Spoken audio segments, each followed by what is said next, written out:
And since this show is not even canon to the MCU, why should we care? There's no reason to. They should have made an X-Men 97 style cartoon for Spider-Man the Animated Series instead. That's what fans absolutely want. Hell, I'd even take Spectacular Season 3 over this. This show just doesn't matter. That's the problem. Why should we care? Okay, I take it back.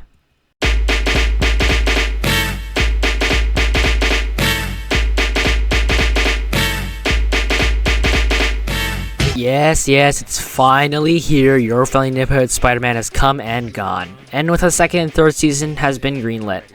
So I bet you're all gonna expect me to shit all over this show, right? Me too. But this show is actually kinda good. But I'm getting ahead of myself. Oh, and this video isn't a recap video. I'm not gonna explain the whole story of the show, so if you want to know the story, just watch the show. But I will discuss spoilers, so there's that spoiler warning. So where should I start? Look, I was totally ready to hate on the show. Just watch my last video to prove that. But after watching the first 2 episodes, I was hooked. I don't know what happened, but the show reeled me in. The story, the characters, and the world is so interesting. And the callbacks to the MCU and the Easter eggs to other Marvel media is such a brilliant touch. The animation is still a little lackluster and looks a little too flat for my taste. I think the problem is the lack of shading on the models. I had this problem with Invincible too, but episode 10 proved that this show can look gorgeous with the proper lighting and shadows. That final swing, mwah, chef's kiss. I love the overarching narrative of Peter trying to figure out who he is, and to an extent who Spider-Man is as a hero, especially his fight with Scorpion in episode 6, and seeing Norman abandon Peter and thus getting Peter mortally wounded. Wait, can I go on a side tangent here? I was really surprised on how oddly mature this show was compared to other Spidey cartoons. Like, the trailer made it look like a generic kids cartoon, but when they show actual blood in this show, which blew me away. I wasn't expecting something so mature from this show, and I love to see it. Anyway, a tangent over. We get to see Norman crack as we progress through the show. First with obsessing over Octavius' location while ignoring Peter, then with him using the intern's tech to make a space portal without asking, and his whole "with great power comes great respect" speech to Peter, which gave me chills, by the way. Flipping such an iconic line into something so sinister is just pure genius.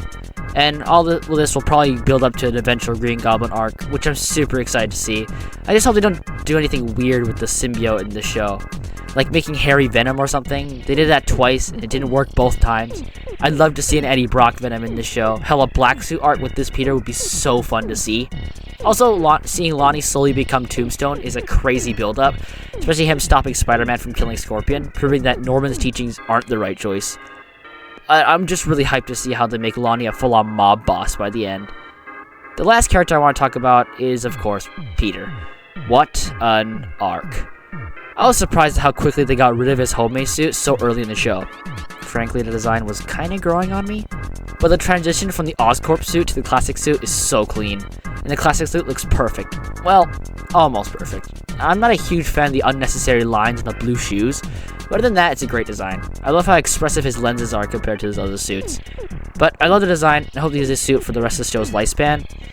And the fact that Peter's origin is a product of time travel, and Peter himself is an insane twist that I surely wasn't expecting. And Doctor Strange and Peter Stark was a great scene too, and it really shows how good this version of Peter is. I feel like most of the guest heroes were done pretty good. I say the most because most of them don't get that much screen time, but nonetheless, they were great. All in all, this show blew my expectations out of the stratosphere, and is a solid 8.5 out of 10 for me. I really recommend watching this show to new and old Spidey fans alike, and I'm really hyped for Season 2. Wow, when they released Gwen Stacy for Season 2. It looks great. Super comic accurate. Wait, what's that second image? Oh my god, I'm getting Spider-Man 2017 flashbacks. Leave me alone! Akira! Why? Why right when I was in high hopes for Season 2, they drop something like this? Oh my god. Do they have to push Spider-Gwen into everything now? First the Ultimate cartoon, then Spider-Verse, then a 2017 show, and now this? Last time we had a normal Gwen Stacy was back in Amazing Spider-Man 2. That was 11 years ago.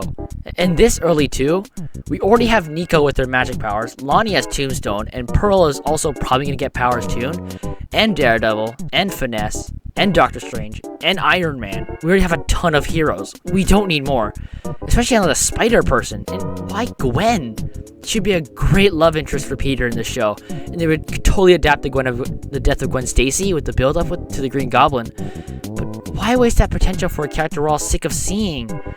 And I bet they're not going to stop with Gwen. Then they're going to include Miles, because he also has to be in everything nowadays. These alternate spider people work because they're that. Alternate.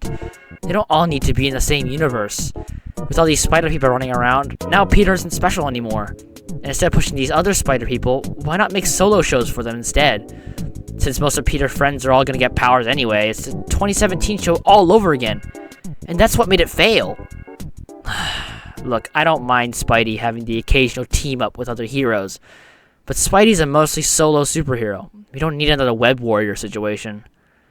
Jeez, I really hope they scrap this idea or something, because I'm getting real tired of the same song and dance every time. Can we have one Spider-Man in a show for once? Can Peter be special again? Please? Well, welcome to the unscripted outro.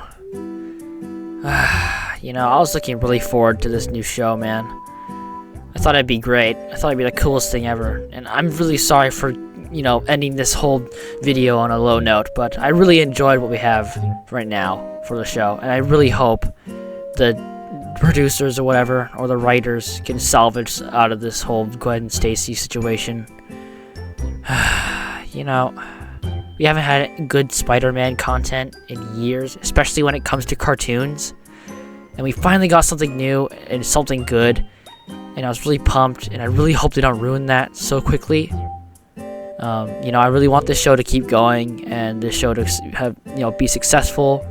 So, you know, and this video is a bit shorter than the usual. I just wanted to pump something out, so, you know, I can keep that viewership going. But, you know, I'm only gonna get 17 or so views. But, you know, make sure to like and subscribe. Put on your notifications, because a lot of my subscribers don't get any notifications. So turn that on. And yeah, I guess I'll see you guys in the next video. Goodbye.